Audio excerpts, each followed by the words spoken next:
నమస్తే, నేను మీ Gopi. Welcome to Telugu రాజ్యం. బాబాయ్ వరుసైన వ్యక్తితో తన కూతురు లాంటి అమ్మాయిని అతి కిరాతకంగా రేప్ చేసి బెదిరించి ఆ అమ్మాయి చనిపోయే విధంగా అతను టార్చర్ చేశారని వాళ్ళ తల్లిదండ్రులు అయితే వేదన గురవుతున్నారు. ప్రస్తుతానికి వాళ్ళ తల్లిదండ్రులు చైతన్యపురి పిఎస్లో కంప్లైంట్ అయితే ఇవ్వడానికి వెళ్ళినప్పుడు వాళ్ళ తల్లిదండ్రులని పోలీసు వారు పట్టించుకోవట్లేదంట. కేసు కట్టమన్నా సరే కేసు కట్టట్లేదంట. పోలీసు వారికి డబ్బులు ఇచ్చి లంచం ఇచ్చి పోలీసు వారిని మేనేజ్ చేస్తున్నారని వాళ్ళ తల్లిదండ్రులు అయితే చెప్పడం జరుగుతుంది. అసలు ఏం జరిగిందని పూర్తి వివరాలు వాళ్ళ తల్లిదండ్రులు అమ్మ అసలు ఏం జరిగింది? నా బిడ్డ హైదరాబాద్లో చదువుతుంది. ఖమ్మం దగ్గర 3 సంవత్సరాలు ఉంది. తర్వాత పెద్ద పాప పెళ్ళి అయినాక పెద్ద పాప దగ్గర ఉంటుంది. అమ్మోళ్ళకి బాగా లేకుండా దాసారం దగ్గరికి పోతుంది. మా ఇంటి కాంచి పోతుంటే వాడు డీజిల్ వేస్తాను క్యాన్ తీసుకొని పోతుండట. బాబాయ్ రోడ్డు కాడ దించానంటే నేను నిమ్మికల్లు పోతున్నారా అనేసి నిమ్మికల్ దాకా బాబాయ్ రోడ్డు కాడ దించంటే నా అమ్మమ్మ వాళ్ళ ఇంటి కాడ దించి వస్తాను. దించి వచ్చినాడు సార్. వాడు బాబాయ్ అవుతాడు. ఏం జరిగిందో ఏమో పాప చెప్పలేదు. పాప ప్యాన్కి ఊరేసుకుని రూమ్లో సూసైడ్ చేసుకున్నాక ఇట్లా తెలిసినాక మేము హాస్పిటల్లో తీసుకుపోయినాం. ఆ బాబాయ్ వరుసైన వ్యక్తి మీ పాప దాడి చేసినాకనే ఈ పాప సూసైడ్ చేసుకున్నాక హాస్పిటల్లో తీసుకుపోతే 3 నెలల 20 రోజులు ప్రెగ్నెంట్ అని వచ్చింది సార్. అప్పటిదాకా మాకు తెలియదు. పాప ఇట్లా వాడు కావాలని ఇట్లా చేసేసిండు. మీ పాప మీకు చెప్పింది అట్లా ప్రెగ్నెంట్ అయినా? చెప్పలేదు సార్. మరి మీకు ఎట్లా తెలుసు? హాస్పిటల్లో పోస్ట్ మార్టంలో వచ్చింది సార్. పోస్ట్ మార్టం రిపోర్ట్ లో వచ్చిందా? పోస్ట్ మార్టంలో వాళ్ళు చెప్పారు ఇట్లా బాబు 3 నెలలు 20 రోజులు అనేది చెప్పినారు.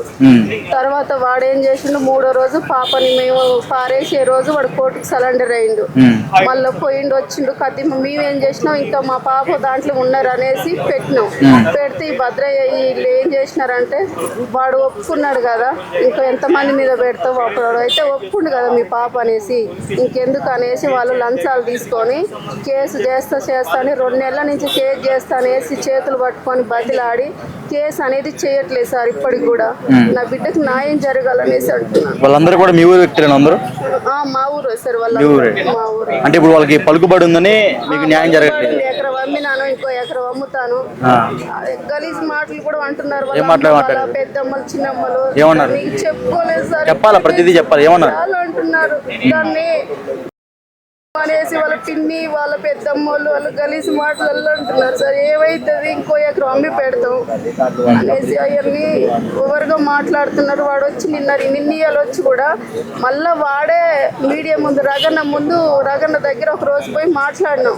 సార్ ఇట్లా మాకు కేసు చేయట్లేరు, వాళ్ళు వాట్సాప్ కాల్ మాట్లాడుతారు, దొరకట్లేడు, వాడు కాశీకి పోయిండు అది పోయిండు అనేసి వాట్సాప్ కాల్ మాట్లాడుతారు. వాడు దొరికితే తీసుకొచ్చి కేసు చేస్తాం సార్ అన్నారు. అనేసి దొరకట్లేడు అన్నోడిని ఇప్పుడు ఏం చేస్తున్నారు, వాడు జైలు నుంచి వచ్చిన దాకా కేసు చేయకుండా చేసిరు. వాడు జైలు నుంచి వచ్చి మళ్ళీ ఈ గుంపుని ఎంటేసుకొని తిరుగుతుంది. మన ఫ్రెండ్స్ ఈడు దొడ్డి గౌరిగాడు అనేటోడు, మహేష్, గౌతమ్ గాడు అనేటోళ్ళు మళ్ళీ ఎంటేసుకొని తిరిగి వాళ్ళ ఫ్యామిలీ 20 మందిని తీసుకొని రగన్న కాడికి వచ్చిండు. కేసు పెట్టాలి వాళ్ళ మీద, నా గురించి మాట్లాడిరు అని అంటాడు. నా బిడ్డను చంపిండు సార్. ఊళ్ళో గ్రూపులలో అన్నిట్లో పెట్టిండు వాడు. ఏమని పెట్టినది ఇక ఇప్పుడు రికార్డు పెట్టు సార్. ఇలా చూద్దురు యానారెడ్డికి నేను 2,50,000 ఇచ్చిన, నేను ఎస్ఐకి ఇచ్చిన, సిఐకి ఇచ్చిన అనేసి వాడు ఓవర్గా మాట్లాడి ఊళ్ళో చచ్చిపోయిన పాపని సరే నా బిడ్డ ఏం జరిగిందని ఊపుకోకుండా పిల్ల మీద కూడా ఓవర్గా ఊళ్ళో గ్రూపులలో కూడా పెట్టేసిండు. వానికి కూడా అక్క చెల్లెలు ఉన్నారు కదా, వాడు అదే అమ్మ కడుపులంగా పుట్టినాడు కదా. ఒక ఆడదాని మీద చచ్చిపోయిన వానికి ఒక చెల్లె ఒక బిడ్డ వరుస పిల్ల మీద ఊళ్ళో గ్రూపులలో కూడా పెట్టిండు. ఆ ఊళ్ళో గ్రూపులలో కూడా మీకు ఇక్కడ మీడియా ముందు చూపెడతాను. నా బిడ్డకు న్యాయం జరిగిందాక కొంత నేనైనా చచ్చిపోతా కదా, నా బిడ్డ కోసం న్యాయం కావాలి. చచ్చిపోయిన ఆత్మకు శాంతి లేకుండా వాడు ఊళ్ళో గ్రూపులలో ఒక ఆడపిల్ల చచ్చిపోతే అయ్యో అనుకుంటే ఇంకా ఏదేదో వాయిస్ రికార్డులు పెట్టాడు వాడు. మీకు ఇప్పుడు ఏం కావాలి చెప్పండి? నా బిడ్డకు న్యాయం కావాలండి. వాళ్ళ మహేష్ గాడు, దొడ్డి కమరి గాడు, మహేష్ గాడు, రమేష్ గాడు అనేవాడు వీటి దగ్గర వ్యాడ్ కావాలి నాకు. గౌతమ్ ముగ్గురు వాళ్ళ వెనక బాగా వాళ్ళ పెదనాన్న అంజయ్ అనేటోడు, వాళ్ళ కొడుకు పెద్దోడు గణేష్ అనేటోడు, వీళ్ళు గుంపుని అంటేసుకొని మొత్తం రగన్న కాడికి వచ్చి కూడా ధర్నా చేయాలి వాళ్ళ మీద అని అంటాడు. అని పిల్లం చచ్చిందా, వాని అమ్మ చచ్చిందా, వాని బిడ్డ చచ్చిందా, నా బిడ్డ చస్తే నేనే చంపిన అనేసి వాడు ధర్నాకు వచ్చిండు రగన్న కాడికి. అవో వాడు ఊళ్ళోకి వచ్చి కూడా ఇట్లా గుంపుని మెయింటైన్ చేస్తుంది సార్. నాకు ప్రాణ భయం ఉంది వానితో. మీ అమ్మాయిని అట్లా చేసింది కాక మళ్ళీ మిమ్మల్ని చంపుతాం అనేసి మా ఇంటి చుట్టూ టార్గెట్ చేస్తుంది వాడు. ఎక్కడున్న హైదరాబాద్ ఉన్న ఎక్కడున్నా గుంపుని అంటే వేసుకొని తిరుగుతుంది. పోలీసులు మీ మాట ఏమంటున్నారా మరి? పాప 3 వాడు ఏమంటుండు చేస్తా అన్నారు సార్లు, చేయట్లేదు, డబ్బు తిన్నారు కదా సార్, అట్లా చేస్తున్నారు. పాప మీకు చనిపోయే ముందు ఏమైనా మాట్లాడిందా మీతో? అన్నది వాడు సెల్ తీసుకొని దాసరం వచ్చి సెల్ ఇచ్చిండు మమ్మీ అంటే, నువ్వెందుకు తీసుకున్నావు బిడ్డ అంటే, తీసుకోకుంటే తమ్ముని నాన్నని చంపుతా, మీ అన్నదమ్ములు ఎవరు మీకు అడ్డు రాడు, ఎవడొస్తాడు నీ అయ్యకు, నీ అన్నదమ్ములు కూడా ఎవరు అడ్డు రాడు, కథం చేసి అయిపోద్ది అని అంటారు. నేను భయపడి తీసుకొని మాట్లాడాను అన్న. ఎందుకు మాట్లాడిండు ఏమన్నాడంటే, నన్ను చేసుకోమన్నాడు మమ్మీ, నేను చేసుకోనన్నా అనేసి అన్నది. అట్లా అన్నది. ఓకే, హాస్పిటల్లో ఇట్లా 3 months ప్రెగ్నెన్సీ అని తెలిసిన తర్వాత మీకు ఎట్లా అనిపించింది? ఎవరు కారణం అని తెలిసింది మీకు అప్పుడు? వాడే అని చెప్పింది కదా సార్, వాడు ఒప్పుకుండు కదా, వాడే అని ఒప్పుకుండు కదా. రైట్. వాళ్ళ అక్క మీరేమవుతారు? అక్క అవుతారు. మీకేమని చెప్పిందా చనిపోయే ముందు రోజు? మంచిగానే మాట్లాడింది. ఆ రోజు అమ్మ నాన్నతో ఫోన్ మాట్లాడింది, తర్వాత నాతో మంచిగానే మాట్లాడింది. తిన్నది 10:40 అయినాక పడుకుంది. కానిస్టేబుల్కి ఇట్లా అని చెప్తే ఆయన వాడిని ఫోన్ CDR పెట్టండి సార్ అప్పుడు తెలుస్తుంది అంటే, వాడు ఫోన్ లేదంట, వాడు ఫోన్ బలిగిపోయిందంట, ఎన్నో పారేసాడు, చెర్లేసిండట, చెర్లో పోయి తీసుకురానా నేను తీసుకొచ్చి నీ చేతిలో పెట్టానని వల్గర్గా మాట్లాడుతున్నారు ఆ స్టేషన్ వాళ్ళకి చెప్తే. సిఐ భద్రయ్య కూడా అట్నే మాట్లాడుతున్నాడు. SI ఏమో నేను చేస్తా అంటుండు. తర్వాత మా అమ్మతోడు నా బిడ్డతోడు, నాకు 2 బిడ్డలు, నేను ఖచ్చితంగా చేస్తా కృష్ణ అంటుండు. మళ్ళీ వయసరికి చేయట్లేదు. నీ దగ్గరే ఉంటుందిగా, నీ చెల్లె ప్రెగ్నెంట్గా నీకు తెలియదా, నీ అల్లుడు నీ బిడ్డకు తెలియదా, వాళ్ళని కూడా పెడతా కేసు అని మాట్లాడుతుండు మా మీద. కూతురు వరుసైన అమ్మాయి పైన ఇట్లా లైంగికంగా బెదిరించి అమ్మాయి చనిపోయే విధంగా చేశారు, అంతే కదా? ఇప్పుడు అతను కాపాడటానికి ఎవరెవరు అడ్డుపడుతున్నారు? కేశవైన మహేష్ మెయిన్, తర్వాత జటింగ్ మహేష్, కేశవైన రమేష్, కేశవైన గౌతమ్, తనతో పాటు ఇంకా 3, మొత్తం 4 చెల్లె చావుకు కారణమైన. ఇప్పుడు మరలా మీ ఫ్యామిలీకి థ్రెడ్ ఉందని చెప్తున్నారు. అట్లనే బెదిరిస్తున్నారు సార్, ఇంకా ఎకరమైనా అమ్మి పెడతాం, ఏదైనా చేస్తాం, వాళ్ళే చంపింది, మేము చంపలే, మాకు అవసరం లేదు అని కూడా చెప్తున్నారు. మళ్ళీ ఊళ్ళో వాళ్ళ 4గురికి కేసు కావాలి, శిక్ష పడాలి సార్, అదొకటి మాకు న్యాయం జరగాలి. చూసాం కదా, తల్లిదండ్రులు బాగా అయితే వర్ణాతీతం చెప్పుకోవచ్చు. ప్రస్తుతానికి అయితే వాళ్ళ తండ్రి కూడా ఉన్నారు. పూర్తి వివరాలు ఇంకా తండ్రి కొన్ని చెప్తారు. సో ఆ మాట కూడా మనం వినే ప్రయత్నం చేద్దాం. అంటే మీ వైఫ్ ఒకటి చెప్తున్నారు, ఏంటంటే ఇట్లా అతి కీలకంగా నా కూతుర్ని ఇట్లా రేప్ చేసి చెప్తున్నారు. దానికి మీరేమంటారు? అంటే ఇప్పుడు మీకు న్యాయం కావాల్సింది ఏంటి? పాపని బెదిరించిన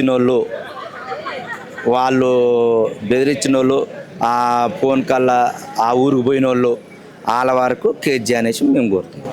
అంటే యాక్చువల్గా ఇప్పుడు ఆ పాపని అతను ఏమని పిలుస్తూ ఉండేవాడు? బిడ్డనే పిలిచేది, గంగోత్రి అని పిలిచేది, బిడ్డనే పిలిచేది, బాబాయ్ అనేది బిడ్డనే పిలిచేది.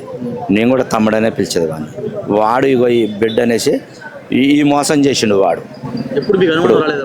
రాలే, మనకు అప్పుడు అనుమానం రాలే. మనకు మీ కూతురు ఎప్పుడు మీకు చెప్పింది ఈ విషయాలన్నీ? చచ్చిపోయే నాడు చెప్పింది.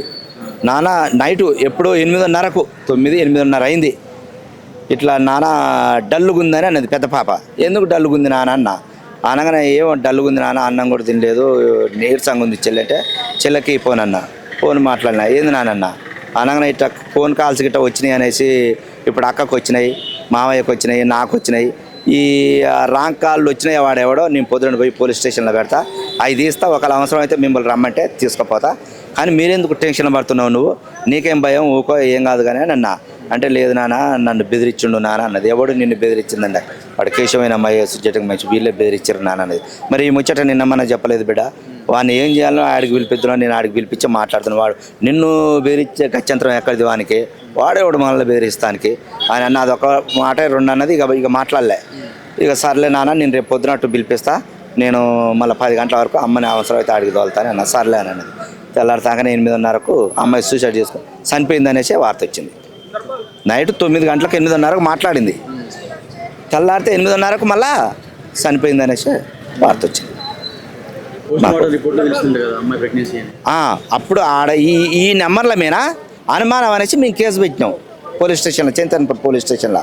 ఆడిపోయినాక ప్రెగ్నెంట్ అని 3 నెలలు ప్రెగ్నెంట్ అని తెలిసింది. మళ్ళీ తెలుస్తారకే ఇదేంది ఇట్లా అనేసి అంటారకే, సర్లే అని ఇక మేము ఏడ్చుకుంటా తుడుచుకుంటా మళ్ళీ స్టేషన్కి కూడా పోలే, మేము అట్నే వెళ్ళిపోయినాం ఇంటికి వెళ్ళిపోయినాక ఆ రోజు తెల్లారి దానం అయింది. ఆ రోజు నైట్ అయింది పోతారకే, తెల్లారి దానం అయింది. మళ్ళీ తెల్లారి 3వ నాడు 3 గంటలకు వీడు డైరెక్ట్ కోర్టుకు లొంగిపోయాడు. నేనే అమ్మాయి కారణం చచ్చిపోయిన దానికి మొత్తం నేనే అనేసి, నా వల్లనే చచ్చిపోయిందని ఆడ కోర్టులో ఒప్పుకొని లొంగిపోయాడు. మరి మేము ఇంకా 3 ఉన్నారు, ఆ 3ని కేసు కావాలని మేము అంటున్నాం. మళ్ళీ మీకు ఎదురు తిరుగుతున్నాడు కదా. ఎదురైంది చిన్నగా అయింది. ఇప్పుడు జటంగి మహేష్ గాడు అంటాడు మొత్తం అది స్టేటస్ పెడుతుండు. వాడు జైలు నుంచి రాగానే వీళ్ళని కథం చేస్తామనేసి నన్ను నా కొడుకుని కథం చేస్తారట వీళ్ళు. ఇప్పుడు అదే ఇప్పుడు ఇక ఏముంది మొత్తం రౌడీజం వాళ్ళది. వాళ్ళకి ఎదురు మాట్లాడేది ఎవడు మాట్లాడలేడు ఆడ. మొత్తం ఇదంతా చేసింది మొత్తం వెనక గూడుకోపట మొత్తం డబ్బులు నడిపించింది వాని పెదనాయన, జైలుకు పోయిన పెదనాయన, జైలుకు పోయిన అన్న సర్పంచ్ కేశవైన మల్లయ్య అంటారు ఆయన పేరు. ఆయనకు సపోర్టు ఒట్టి జానయ్య మల్ల. ఇప్పుడు నిన్న ఇవాళ మాకు తెలుస్తుంది. ఇన్ని రోజులు కూడా జానయ్య ఫస్ట్ వాళ్ళు తెలవలే. ఇదంతా ఇప్పుడిప్పుడే తెలుస్తుంది. మేము వాళ్ళకి ఏం అన్యాయం చేసినాం? నా సొంత బిడ్డలు వాళ్ళకు లేరా? ఇప్పుడు సంకినేని కొడుకు వరుణ్ ఏందనేసి నేను ఫోన్ చేసిన, ఏంది వరుణ్ ఇది జరిగిందట ఇదంతా ఏంది ఇది కథ అనేసి నేను అన్న వరుణ్ కూడా అని అంటే ఈ వరుణ్ ఏం చేసిండు, నేను అది జటింగ్ సురేష్ ఈడే వాళ్ళకి వచ్చిన దాంట్లో నేను కేసు వద్దని చెప్పిన, మా దండగాంతో ఫోన్ చేయించిన, నేను ఈ బిడ్డతో కాదని మాట్లాడండి.